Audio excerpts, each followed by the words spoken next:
నమస్తే, నేను Narender. M&M టీవిజన్ YouTube channel స్వాగతం.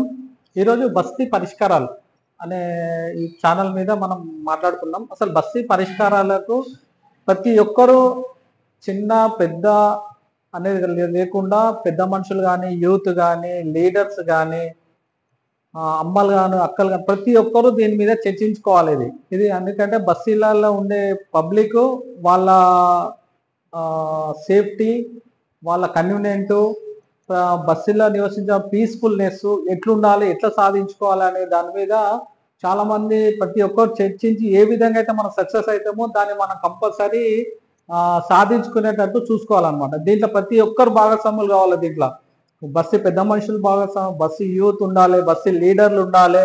ప్రతి ఒక్కరు దీంట్లో వీళ్ళు వాళ్ళు అనే సమస్య లేకుండా ప్రతి ఇంటి ఓనర్స్, బస్సులో ఉన్న ఇంటి ఓనర్స్ అయితే 100% దీని మీద ఒక విజన్ ఏర్పాటు చేసుకొని బస్సు డెవలప్మెంట్ కంపల్సరీ చూసుకోవాల్సిన పని ఉంది. ఎందుకంటే బస్సులలో ఉంటే పిల్లల భవిష్యత్ ఖరాబ్ అయితేనే భయం పోవాలి, లేదు బస్సులో ఇల్లు కిరాయికి ఇచ్చేసి వెళ్ళిపోతానే మైండ్ సెట్ పోవాలి, బస్సులో బాగలేదు, బస్సు సొసైటీ బాగలేదు, ఇల్లు అమ్ముకొని పోవాలనే మైండ్ సెట్ పోవాలి.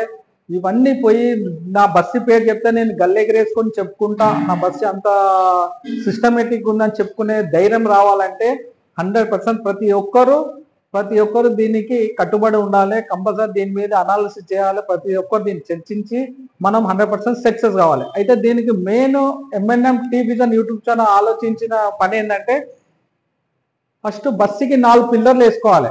4 పిల్లర్స్ బస్సు డెవలప్ కావాలంటే కంపల్సరీ 4 పిల్లర్స్ ఉండాల్సిందే. ఆ పిల్లర్స్ ఏంటి అనేది నేను ఇప్పుడు ఒక చెప్తాను.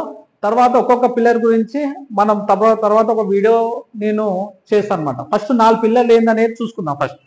ఫస్ట్ పిల్లర్ వచ్చేసి బస్సు ఎలక్షన్. ప్రతి బస్సుకి కంపల్సరీ ఓటింగ్ తోటి ఎలక్షన్ ఉండాలి. దాన్ని ఏ విధంగా చేయాలి, ఎట్లా ఇంప్లిమెంటేషన్, దాని ప్లాన్ ఆఫ్ యాక్షన్ అనేది నెక్స్ట్ వీడియోలో చెప్తా దీని గురించి. నెక్స్ట్ బస్ యార్డ్ సొసైటీ గల్లీ అంటే కంపల్సరీ సొసైటీ కాంప్లెక్స్ ఉండాలి. అంటే సొసైటీ బిల్డింగే లేదు కాంప్లెక్స్ చేయడానికైనా అయితే అని చాలా మంది కొంచెం డౌట్ వస్తుంది. కంపల్సరీ బిల్డింగ్ కాదు, బస్సులో కంపల్సరీ ఇప్పుడున్న సిచ్యువేషన్, ఇప్పుడున్న పరిస్థితి, ఇప్పుడున్న పబ్లిక్ చిన్న బిల్డింగ్ ఉంటే సరిపోదు, కాంప్లెక్స్ కావాల్సిందే. దీనికి ఏ విధంగా సాధించాల్సిన అవసరం ఉంది అనేది ప్రతి ఒక్కరు బస్సు పెద్ద మనుషులు, బస్సు లీడర్లు ప్రతి ఒక్కరు ఆలోచించి దీనికి నిర్ణయం తీసుకోవాలి. దీనికి కూడా సపరేట్ వీడియో చేద్దాం. ఇది ఒకటి. స్పోర్ట్స్ కాంప్లెక్స్ మనకేంటంటే బస్సులలో ఇలాంటి ఫెసిలిటీ చిన్నపిల్లలు ఆడుకోవడం కానీ, మైండ్ రిలీఫ్ గురించి కానీ, ఎవరు యూత్ ఆడుకోవడం ఇలాంటి ఫెసిలిటీ ఉన్నాయి కాబట్టి కంపల్సరీ స్పోర్ట్స్ కాంప్లెక్స్ కూడా కంపల్సరీ మనకు కావాల్సిందే. దాన్ని ఏ విధంగా సాధించుకోవాలనేది నెక్స్ట్ వీడియోలో చూసుకుందాం. నెక్స్ట్ 4th, ఇక బస్సుని శాసిస్తున్న ఏకైక ప్రాబ్లం పార్కింగ్. ఈ పార్కింగ్ కాంప్లెక్స్ సాధించుకోవాలి. ఈ 4 పిల్లర్లు మన బస్సులో ఉంటే మనం కూడా ఈక్వల్ టు గేటెడ్ కమ్యూనిటీ విధంగా మన బస్సులు తయారైతాయి. దీని మీద ప్రతి ఒక్కరు ఆలోచించి ప్రతి ఒక్క మనిషి ఆలోచించాలి. దీనికి సాధించి మనం దీన్ని సక్సెస్ చేసుకోవాలి. దయచేసి ప్రతి బస్సుకి ఇది ఫార్వర్డ్ చేసి దీన్ని ఆలోచించాల్సిందిగా కోరుకుంటున్నాం. నమస్తే.